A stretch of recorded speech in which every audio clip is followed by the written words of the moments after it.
So today I want to talk about The Wolf and the Spider. These are books 1 and 2 of the Under the Northern Sky trilogy, being written by Carew. I rated both of these books 4 stars. They are historical fiction and take place in a world during the Middle Ages, except in this world, we aren't the only human-like species to survive.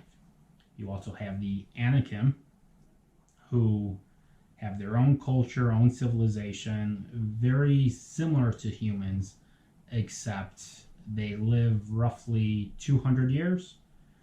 They are bigger and stronger than humans, and they're much more into leaving nature alone and not disturbing the land. So, as we know from human history, humans don't have a good track record of living side by side with those that are slightly different than them. So the book opens up with the South attacking the North, who are the Anakim. Now, for most of both of these books, the Anakim and humans have these brilliant generals leading them. However, neither general fully has the support of his own people. One of them is a lower class citizen who's manipulating nobles to do what he wants them to do. So that would be the Spider in this story, where he's almost like a puppet master, positioning people to be where he wants them to be, and acting and saying what he wants them to do without them even realizing he's the one pulling the strings. Then on the other side, you have the Wolf, who's basically a teenager, but due to his father dying, he ends up being put in charge right away. And on his side, there's political rivals that don't want to listen to him because he's just some dumb kid. So they want him out of the picture. They want to be in charge. They couldn't really threaten his father because he already had support. But this new kid doesn't know anything. They want to take him down. And since he's young, he doesn't have any kids himself. So you get rid of him, the throne's open for anyone to have.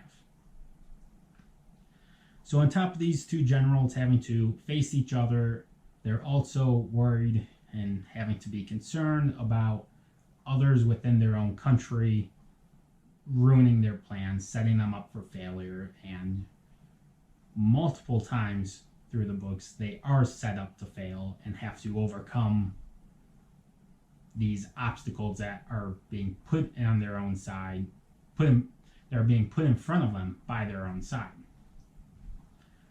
So it's an entertaining book in that you have a lot of fight scenes, war scenes, a lot of action, but you also have a lot of political maneuvering that each of these characters are trying to do. Now, the reason I gave it 4 stars is because I struggled to connect with the characters. The Anakim specifically are a very stoic people. They don't show a lot of emotion, which made it hard for me to connect to them. Now, they do feel emotion, they hide it, which means when they do show something, you can really see just how much they actually care because they couldn't maintain their stoicism.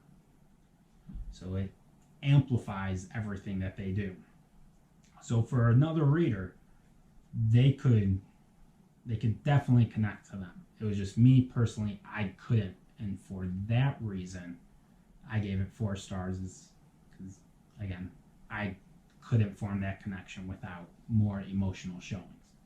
Now, when you get to the second book, there are many more emotions being shown. So towards the end, I did start to connect, and you really can feel the emotions from them at that point. Now, another thing I enjoyed about this book was just learning about the society that the Anakim created. They have a Black Lord who's in charge during times of war, but during peace times, it's a ruling council that really has the final say.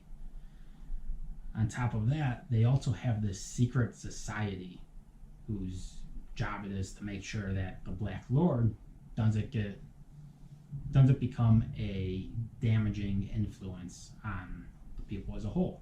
So they kind of decide, where should our civilization be going? Is the Black Lord leading us there, or is he leading us astray? And if they deem that he's leading them astray without any knowledge or information of how they come to that determination, they'll simply kill the Black Lord and put a new person in his place. They don't have a written language at all, so all of their histories are told verbally and stored, and it seems like they're stored in songs or stories that just get repeated in the academy, and you have different groups that focus on different part of the history.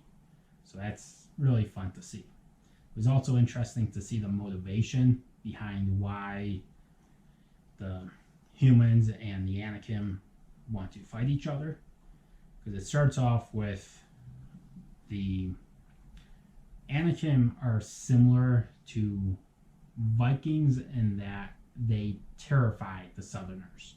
The difference is Vikings want to go out, explore, raid. They want to conquer land. The Anakim don't want to do that. They just want to stay on their little piece of land, and if the Southerners completely left them alone, they'd leave the Southerners alone. But again, that's not human nature. Now, the two generals, however, they've come up with different reasons. The human general is afraid of the Anakim because they live for 200 years. In that time, they can gain a lot of battle experience, become really strong, and they could build up their population because they live so much longer. Now, with the Anakim, again, they do live 200 years, but they don't reproduce nearly as frequently as humans do. So their fear is that their numbers are actually dwindling, while the humans can replace their numbers every couple decades. So each of them fears that the longer the war between them goes on, the more the advantage is going to be to the other side. So they both want to attack now and then quickly, while they feel they still have some sort of an advantage. So it's really interesting seeing all the scheming that's going on, the motivations behind the decisions that are made, seeing these two generals battle each other and try to outmaneuver each other. And then it's fun learning what another human-like species may have been like. So overall, I do recommend the book. Again, I struggled with forming connections with the Anakim. However, you could be different.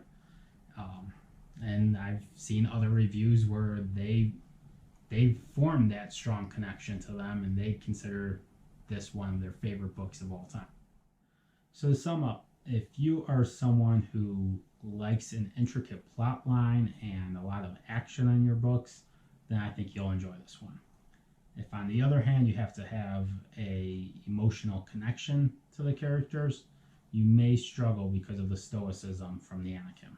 If you can see past the stoicism, then you'll probably have an exceptionally strong relationship to the characters. If you're someone like me who likes to have a good plot and needs some type of connection to the characters, then this will probably be a middle tier book for you, just like it was a 4-star book for me. So if you've read the books, or if you're planning on reading the books, let me know. As always, I will have links to the books and in the description. It doesn't cost you anything extra to use these links, but it helps to support the channel.